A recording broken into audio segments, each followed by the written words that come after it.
오늘은 다윗 이야기 세 번째 함께 나누는 시간을 갖도록 하겠습니다. 다음 주부터는 제가 다윗의 인생 곡선을 그려야 될 것 같아요. 다윗의 인생 곡선을 그려가면서 말씀을 나누도록 하겠습니다. 여러분, 여행 가고 싶죠? 오랫동안 록다운이 되어서 많은 분들이 여행 가고 싶을 것 같아요. 제가 들어보니까 청장년부 중에서는 몇 분들이 어제 또 그제 여행도 다녀오신 것 같더라고요. 여행 해제되는 날 다녀오셨더라고요, 보니까. 네, 청년들도 여행 많이 다니고 싶을 것 같아요. 또 록다운 시작되면서 오신 분들도 그동안 얼마나 봉쇄령 때문에 힘드셨어요. 여행에서 제일 중요한 게 뭘까요? 여행 다니면서 중요한 게 뭘까요? 어? 돈이 있어야겠죠. 여행 다니면서 꼭 돈이 있어야 될 겁니다. 음식도 중요하겠죠. 음식이 안 맞으면 굉장히 고생하지 않겠습니까? 그리고 숙소도 되게 중요할 것 같아요. 번듯한 호텔은 아니더라도 호러불한 데서 자게 되면 여행 자체가 망치는 것 아니겠습니까? 근데 여러분, 여행을 다닐 때 제일 중요한 게 뭔지 아세요? 사람입니다. 사람. 동반자, 동행자. 동행자가 누구냐에 따라서 여행이 좋은 추억으로 남을 수도 있고, 동행자를 잘못 만나면 그 괴로운 여행이 될 수 없는 거예요. 인생도 마찬가지입니다. 여러분, 인생은 머나먼 여행을 떠나는 거예요. 인생에서 음식과 돈과 건강 모든 것이 중요하겠지만 함께 동행하는 동반자가 되게 중요한 거예요. 특히 결혼 전에 있는 청년들, 이제 배우자 만나는 것도 너무너무 소중한 일입니다. 그렇지 않겠습니까? 예전에 영국 광고회사에서 그런 광고를 낸 적이 있어요. 런던에서 에딘버러로 가는 가장 빠른 길이 무엇일까요? 하고 광고를 냈는 적이 있는데 여러 사람들이 얘기했겠죠. 뭐 비행기 타고 가면 됩니다. 근데 비행기 타고 가면은 기다리는 시간들 있잖아요. 그래서 차라리 기차가 더 빠릅니다. 기차는 4시간밖에 안 됩니다. 아니 렌트카. 세상에서 가장 빠른 차가 렌트카죠. 자기 차가 아니니까 막 밟잖아요. 그래서 렌트카가 빠릅니다. 여러 얘기 나왔는데 정답이 나왔어요. 뭐였죠?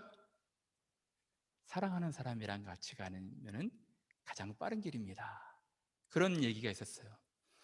여러분, 사랑하는 사람이랑 같이 가면 그 여행은 너무 행복한 것 아니겠습니까? 근데 제가 잘 아는 어느 영국 할아버지가 계신데 크루즈 여행을 다녀오셨나 봐요. 다시는 크루즈 여행 안 간대요. 할머니랑 싸웠대요. 처음 타자마자 싸워가지고 돌아오는 날까지 너무 불편한 거예요. 어디 갈 수도 없고. 다시는 크루즈 여행 안 간다 하더라고요. 여러분, 인생에서 동반자는 너무 중요합니다. 누구와 함께 길을 가느냐가 되게 중요하겠죠. 혼자 가는 게 얼마나 외롭겠어요. 근데 책받침녀 옆에 너무 이쁜 아리따운 사랑하는 사람이랑 동행하면 얼마나 좋을까요? 저는 이 자매를 만났습니다. 우리 집사람이랑 함께 동행하는 이 여행길이 너무너무 행복해요. 사랑하는 여러분, 그래서 여러분들이 어떤 동반자와 인생의 길을 떠나느냐가 되게 중요하다 생각이 들어요. 근데 여러분, 오늘 제가 다윗 이야기를 하고 있지 않습니까? 다윗은 참으로 불행하게도 어렸을 때부터 인생의 동반자를 통해서 어려움을 많이 당했어요.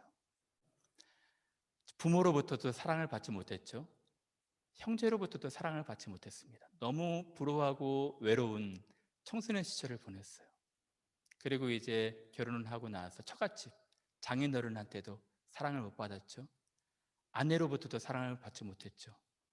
그리고 나중에는 자녀들, 인생의 동반자에서 유일한 기쁨은 자녀들이거든요.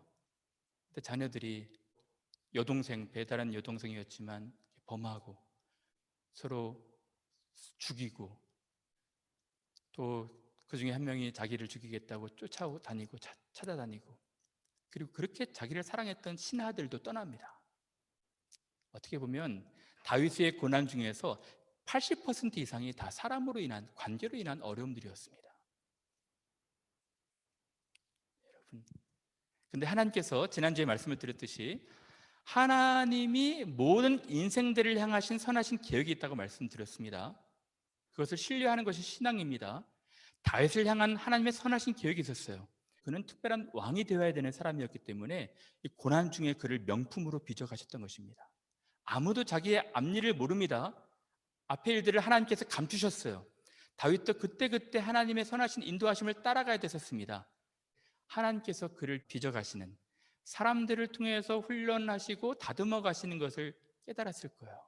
모든 사람들이 다 고난이 면제되지 않습니다. 고난 가운데 있지만 고난 가운데서 어떻게 고난을 해석하느냐가 되게 중요하다고 말씀드렸죠. 고난 속에서 더 모질어지고 더 고집스러워지는 사람이 있는 반면에 고난 가운데 더 깊어지고 더 넓어지고 더 풍성해지는 그런 사람들이 있는 것입니다. 다윗은 어떤 케이스였을까요? 우리가 그 인생 이야기를 지금 살펴보고 있는 것입니다. 다윗은 처음에 이 고난을 잘못 해석했어요. 그래서 오늘 본문에 보시면 19장 18절에 다윗이 도망갑니다. 사울이 자기를 죽이려고 하니까 도망가는 것은 당연하겠죠. 어디로 도망갈까요? 다윗이 도피하여 라마로 가서, 라마가 어디일까요? 사무엘의 고향입니다. 사무엘이 있는 곳입니다. 사무엘에게로 나아가서 사울이 자기에게 행한 일을 다 전하였고 다윗과 사무엘이 나요스로 가서 살았더라. 나요스는 지역이 아니라 학교예요. 학교. 선지자 학교. 그러니까 라마에 있는 선지자 학교 나요스. 우리로 말하면 캠브리지의 엠마뉴엘 컬리지, 그것처럼 라마에 있는 나요스 컬리지였습니다. 근데 다윗이 이 라마로 간 것이 잘한 것일까요? 그렇지 않은 것일까요? 어쩔 수 없는 잘한 선택입니다. 왜냐하면 하나님의 선지동산, 하나님의 학교, 자기를 기름 부으신 또 사무엘이 있는 곳이었고 하나님을 의지하는 마음으로 라마 나요스로 들어간 것입니다. 그래서 라마 나요스에 숨었어요. 사무엘과 같이. 여러분, 이 라마 나요스는 치외복권이었습니다. 하나님이 함께 하시는 선지자 사무엘이 있는 곳도 아니었겠습니까? 사울이 어쩔 수 없는 곳이었어요. 사울은 광기에 사로잡혔습니다. 그래서 사울이 다윗이 거기 있다는 것을 알고 체포하러 체포조를 보냅니다. 체포조 1조를 보내거든요. 하나님께서 거기서 막으셔요. 그래서 1조도 마음이 이제 예언하는 마음으로 바뀌어가지고 돌아옵니다. 2조를 보냅니다. 2조도 하나님이 막으셔요. 다윗을 보호하십니다. 그래서 2조도 다시 돌아와요. 3조까지도 보냈는데 3조도 포기하고 돌아옵니다. 여러분, 이 체포조가 가서 포기한다는 것은 쉬운 일이 아니었거든요. 목숨 경각이 달려있는 것이었습니다. 그럼에도 불구하고 다 포기하고 돌아오는 거예요. 하나님이 보호하신 것이죠. 결국 어떻게 됐을까요? 광기에 사로잡힌 사울이 직접 갑니다. 직접 라마 나요스로 가게 되는 것이죠. 사울이 라마 나요스로 가니라 하나님의 영이 그에게도 임하시니, 전령들한테 임하신 하나님이 사울에게도 임하신 거예요. 그래서 어떤 결과가 있었습니까? 그가 라마 나요스에 이르기까지 걸어가면서 가기도 전에 예언을 하였으며 그가 또 그의 옷을 벗고 사무엘 앞에서 예언을 하며 하루 밤낮을 벗은 몸으로 누웠더라. 그러므로 속담에 이르기를 사울도 선지자 중에 있느냐 하니라. 무슨 말입니까? 이 광기에 사로잡힌 사울, 죽이려고 하는데 거기서 예언하고 있는 거예요. 이 부분에 대해서 궁금해하시는 분들이 많이 있거든요. 어떻게 사울이 예언을 할까? 사울이 프리칭을 했던 것은 아니고요. 사울이 했던 것은 행위 예언이었습니다. 두 가지였는데요. 첫 번째는 옷을 벗은 거예요. 두 번째는 옷을 벗고 누워 있었던 것입니다. 여러분, 이것이 무엇을 의미하고 있는 것일까요? 하나님이 사인을 주신 거예요. 하나님이 미리 될 일을 보여주신 것입니다. 옷을 벗는다는 것은 왕복을 벗기겠다는 것입니다. 하나님께서 너 그 왕이 오래가지 못할 것이다. 내가 벗길 것이다. 왕복을 벗기게 하신 거예요. 그리고 밤낮을 벗은 몸으로 누웠지 않습니까? 사울의 죽음을 예고한 것입니다. 수치스러운 죽음. 하나님이 앞으로 될 일들을 보여주신 거예요. 광기에 사로잡혀가지고 다윗을 죽이려고 했지만 하나님이 그럴 수 없다. 이 다윗은 내가 보호하는 사람이다 라고 말씀하신 것입니다. 그렇죠? 그래서 속담에 사울도 선지자 중에 있느니라라는 것이 떠돌았던 것입니다. 하나님이 다윗을 보호하셨어요. 이곳은 안전한 곳이었습니다. 여러분, 다윗은 하나님께서 그를 보호하실 것을 의지하고 믿으면서 신뢰를 해야 됐었거든요. 근데 이제 억울한 것입니다. 불안한 거예요. 두려운 것입니다. 아니, 내가 뭐 잘못한 것도 없는데 사울이 왜 이렇게 나를 미워하니? 그래서 하나님을 의지하기보다는 사람들을 의지하기 시작해요. 다음 구절을 볼까요? 이제 다윗이 누구를 찾아가냐면요, 다윗이 라마 나윗에서, 여기 있었어야 됩니다, 도망하여 요나단에게 가는 것입니다. 다윗이 라마 나윗에서 잠깐 아침에 갔다가 저녁에 오는 것이 아니라 도망하다, 플레드라고 단어를 쓰고 있거든요. 이스케이프 했다는 것입니다. 이 뜻은 뭐냐면 사무엘이 반대했던 거예요. 사무엘이 여기를 떠나지 말아라. 그런데 몰래 어쨌든 도망간 것입니다. 그래서 사람을 의지하기 시작한 것이죠. 요나단에게 이르되 내가 무엇을 하였으며 내 죄악이 무엇이며 내 아버지 앞에서 내 죄가 무엇이기에 그가 내 생명을 찾느냐. 하소연하기 시작한 것입니다. 불안했겠죠. 두려웠을 것입니다. 억울했을 것입니다. 그래서 이제 자기를 우정으로 대하는 요나단을 찾아가는 것이죠. 여러분, 사람들은요, 대부분 어려운 문제를 만나면 사람들을 의지하게 되어 있습니다. 제가 볼 땐 99% 그래요. 저도 그렇습니다. 다 그렇지 않을까요? 다윗도 요나단을 생각하면서 도망가서 요나단을 찾았습니다. 근데 문제는 여기서부터 시작이 되는 거예요. 제가 늘 여러분들한테 말씀을 드리죠. 사람들은 사랑할 대상이지 한쪽으로 전폭적으로 신뢰할 대상이 아닙니다. 우리 교회 분들이 너무 서로 사랑하고 격려하고 의지하고 그래서 너무너무 보기 좋아요.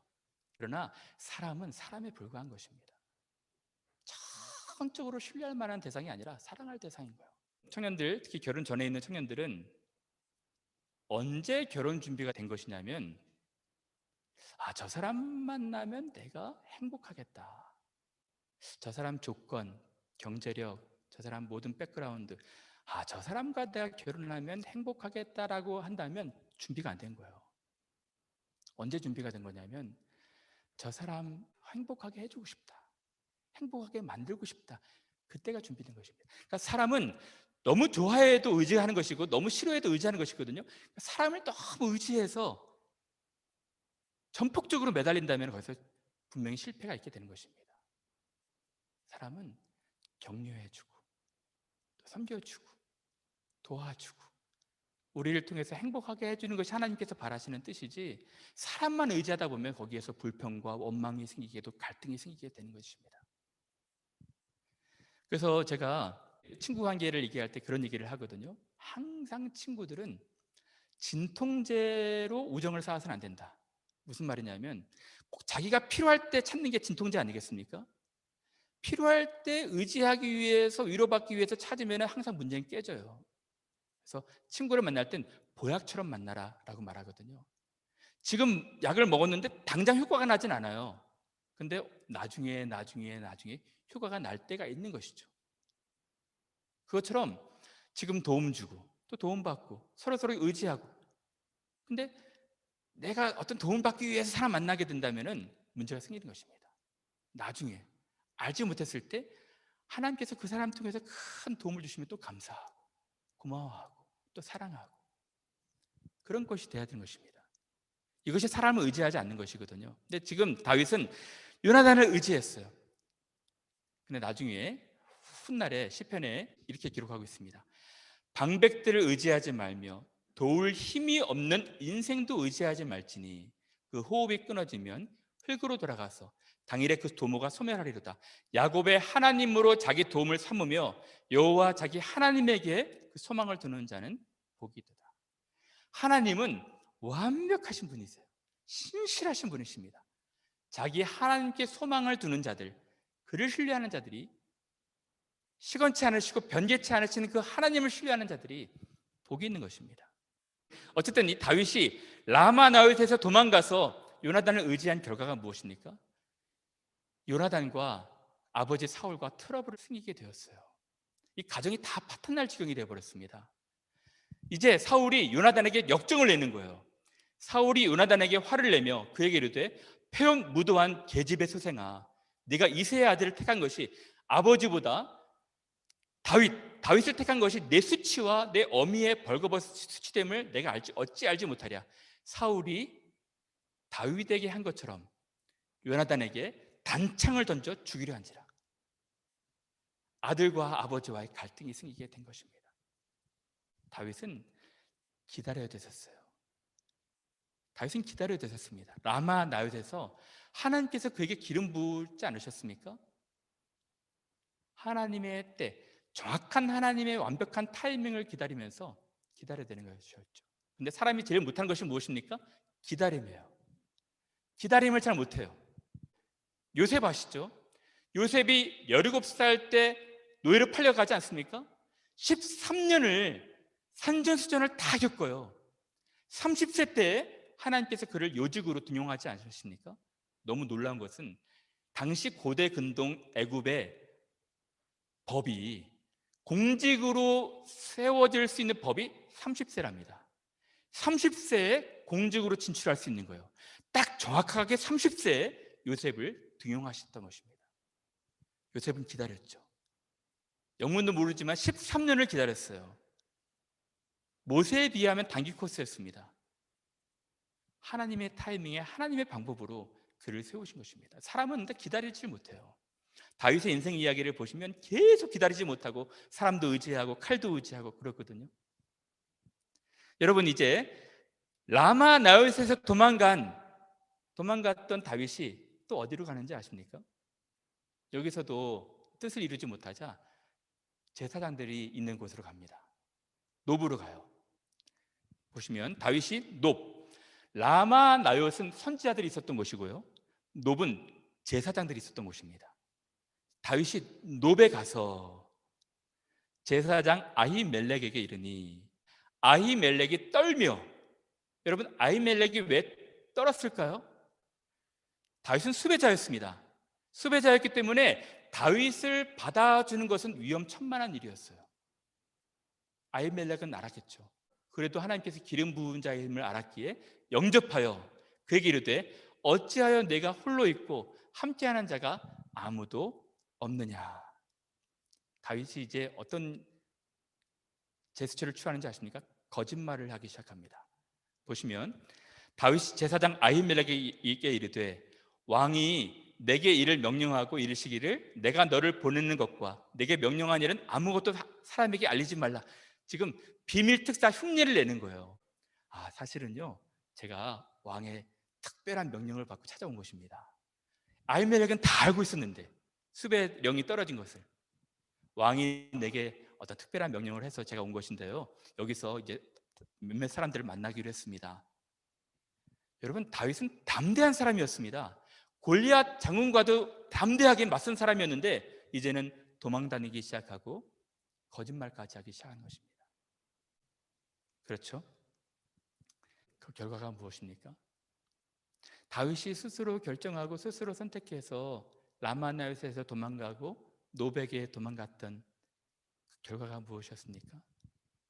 제사장들 전부 다 비참하게 죽었어요. 다 85명이나. 다윗 때문에 이 제사장들이 살육을 당한 것입니다. 나중에 사울이 말합니다. 22장에 여호와의 제사장들을 다 죽여버려라. 특히 아히멜렉이 죽습니다. 그들도 다윗과 협력하였고 또 그들이 다윗에 도망한 것을 알고도 내게 알리지 아니하였습니다. 그날에 85명을 죽였고, 다윗은 하나님을 의지하고 신뢰하고 기다려 옳았지만 다윗은 지금 사람들을 의지하기 시작하고 또 나중에 더 나아가서 무엇을 달라고 하시는지 아십니까?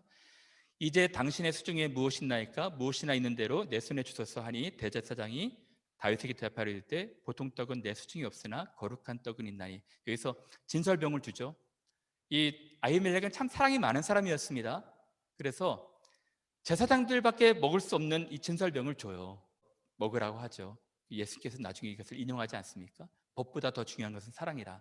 아히멜렉은 사랑이 많은 사람이었습니다. 그러나 다윗의 잘못된 선택과 결정으로 아히멜렉이 이제 죽게 되는 것이죠. 근데 여러분, 이 다윗이 또 무엇을 달라고 하는지 아십니까? 아히멜렉에게 이르되 여기 당신의 수중에 창이나 칼이 없습니까? 여러분, 다윗이 왜 칼이나 창을 달라고 했을까요? 사람도 의지해 봤지만 성사를 이루지 못했고 이제 자기 스스로 자기를 보호해야겠다는 생각이 든 것입니다. 하나님보다도 이제 자기 몸은 자기 스스로 관리하고 보호해야겠다는 생각이 들었던 거예요. 또 다른 생각이 있었던 것인데요. 그것은 뭐냐면 다음에 나옵니다. 이 칼을 가지고, 골리앗의 칼이 아니었겠습니까? 당시 자기가 죽였던 골리앗의 칼을 받아가지고 어디로 망명을 떠납니다. 이것이 다윗의 인생에서 가장 잘못된 선택이었어요. 그날에 다윗이 사울을 두려워하여 자기 나라를 떠나고 적군으로 투항하는 것입니다. 망명을 떠난 거예요. 여러분 기억해 보십시오. 다윗은 기름 부음 받은 사람이었어요. 왕이 될 사람이었습니다. 하나님께서 그에게 왕위를 약속하셨어요. 모든 것을 포기한 것입니다. 그리고 내가 이제 골리앗의 칼을 가지고 적진에 들어가면 저들이 나를 맞아주겠지. 나를 이제 용사라고 생각하고 용사 중에 한 명으로 쓰겠지 라고 본인이 생각했던 것입니다. 그 결과가 무엇입니까? 결과는 하나님의 놀라운 섭리가 있었어요. 아기스의 신하들이 만류합니다. 아기스의 신하들이 아기스에게 말하되 이는 다윗은 그 땅의 왕 다윗이 아니니까 무리가 춤추며 이 사람의 일을 노래하여 이르되 사울이 죽인 자는 천천히요 다윗은 만만히로다 하지 아니하나이까. 위험인물입니다. 지금은 우리에게 투항하는 것 같지만 나중에 얼마든지 변심할 수 있는 사람입니다. 거두어서는 안 됩니다 하고 신하들이 죽이자고 한 것입니다. 다윗은 잘못된 선택이었어요. 여러분 생각해 보십시오. 우리나라 대한민국에 대통령 후보가 있어요. 대통령 후보가 정치적으로 너무 어려운 일을 당하고 있습니다. 그래서 북한으로 망명을 떠나요. 북한에 있다가 나중에 다시 대통령 되겠다고 우리나라 내려오게 되면 누가 대통령을 세울 수가 있겠습니까? 그처럼 다윗이 지금 위험천만한 일을 하고 있는 거예요. 아기스에게 가서 지금 망명을 신청하고 있지 않습니까? 근데 신하들로 하나님께서 보호하시니까 다윗이 또 꾀를 냅니다. 어떤 꾀를 낼까요? 이렇게 꾀를 냅니다. 미친 채 하는 거예요. 다윗의 이 말을 그의 마음에 두고 깜짝 놀랐던 것이죠. 가드 왕 아기스를 심히 두려워하여 그들 앞에서 그의 행동을 변하여 미친 채 하고 자기 목숨을 부지하기 위해서 이거 내가 생각했던 것이 아니구나 해서 미친 채 하면서 오줌도 싸고 대문짝에다가 그적거리면서 침도 흘리고 미친 채 하는 것입니다. 그러니까 아기스 왕이 야 우리나라에도 블레셋도 지금 미친 광희들이 많은데 얘까지 우리가 더 해야 되냐? 쫓아내버려라 하고 쫓겨나거든요. 이것이 다윗이 인생의 어려운 순간순간에 결정한 일들이었습니다. 근데 흥미로운 것은요, 너무너무 흥미로운 것은 19장, 20장, 21장 기브아에서 라마나옅으로, 라마나옅에서 요나단으로, 요나단에서 노브로, 노브에서 가드로 내려가는 모든 과정에 다윗이 기도했다는 내용이 없습니다. 아무리 유심히 봐도 기도했다는 단락이 없어요. 혼자 스스로 결정한 것입니다. 혼자 불안하고 염려가 되니까 혼자 살아보겠다고 사람도 의지해보고 그것도 안 되니까 칼도 의지해보고 혼자 모든 것을 다 결정해 갑니다. 근데 이 가드에 가면 자기를 살릴 줄 알았는데, 자기를 영웅 대접할 줄 알았는데 자기를 죽이려 하니까 이때 기도한 흔적이 나타나요. 가드에서 어떻게 기도하는지 아십니까? 시편 34편에 표제에 이렇게 기록되어 있습니다. 다윗이 아비멜렉 앞에서 미친 채 하다가 쫓겨나서 지은 시, 이때 지은 시예요. 내가 여호와께 간구하네. 여러분 다음 주에도 보겠지만 이제 가드에서 아둘람 굴로 가거든요. 그때 비로소 기도함에 나옵니다. 아둘람 굴에서 하나님께서 거기서 600명, 400명 그 사람들을 불러주시는 거예요. 그때부터 기도하기 시작하는 거예요. 내가 여호와께 간구하매 내게 응답하시고 내 모든 두려움에서 나를 건지셨도다. 너희는 여호와의 선하심을 맛보아할지어다. 그에게 피하는 자는 복이 있도다. 요나단에게도 피해보고 또 노백에도 피해봤지만 안 됐거든요. 이제 알았던 것입니다. 하나님에게 피하는 자는 복이 있도다. 여호와는 마음이 상한 자를 가까이 하시고 충심으로 통회하는 자를 구원하시는도다. 의인은 고난이 많으나 여호와께서 그의 모든 고난에서 건지시는도다. 너희는 여호와의 선하심을 맛보아할지어다. 자기 스스로 택한 모든 결정이었거든요. 길목길목에 위험들이 있었지만 하나님께서 기가 막힌 수렁에서 다 건지신 것입니다. 너희는 여호와의 선하심을 맛보아할지어다. 그에게 피하는 자는 복이 있도다. 여러분, 우리는 인생의 먼 여정을 떠나는 사람들입니다. 이 여정에서 제일 중요한 것은 동반자겠죠. 좋은 사람이 있으면 얼마나 감사할까요? 서로 사랑하고 서로 격려하고 서로 보듬어주고 서로 돌보고. 여러분, 그랬으면 좋겠어요. 간혹 갈등이 생겨서 관계가 깨어지고 소원해질 때 감사하십시오. 하나님께서 인연을 통해서 우리를 위로하시지만 악연을 통해서도 우리를 위로하시는 거예요. 다듬어 가시는 것입니다. 우리의 교만함들이 다 눈물로 빠지게 하시는 거예요. 그 사람들을 통해서 우리를 빚어 가시는 것입니다. 감사하십시오. 하나님께서 만나게 하시는 모든 사람들, 사울과 같은 사람들 있을 수 있고 요나단 같은 위로도 있을 수가 있습니다. 감사하시길 바랍니다. 그리고 더 중요한 것은 여러분들이 인생에 살아가는 순간순간마다 선택하고 결정해야 되는 어려운 순간들이 있을 것입니다. 기도하십시오. 여러분, 스스로 결정하고 스스로 할 때 순탄대로가 될 수도 있고 순항이 부는 것이 같을 수 있지만 위기가 찾아올 수 있어요. 문제가 꼬일 수 있습니다. 항상 우리는 형통할 때나 공고할 때나 기도하는 자세가 필요한 거예요. 모든 것을 다 기도하면서 결정해야 됩니다. 맡겨야 되는 것이죠. 여러분들이 그랬으면 좋겠어요. 여러분, 하나님은 선하십니다. 하나님은 여러분들이 잘못된 선택과 결정을 할지라도 돌리실 거예요. 여러분들이 가드로 갈지라도 하나님께서 기가 막히게 돌리실 것입니다. 믿으십시오. 그 기간이 오래 갈 수도 있을지라도 돌이키셔야 됩니다. 그리고 모든 순간순간마다 여러분 기도로 하나님께 나아가시는 귀한 여러분 되시기를 바랍니다. 기도하시겠습니다.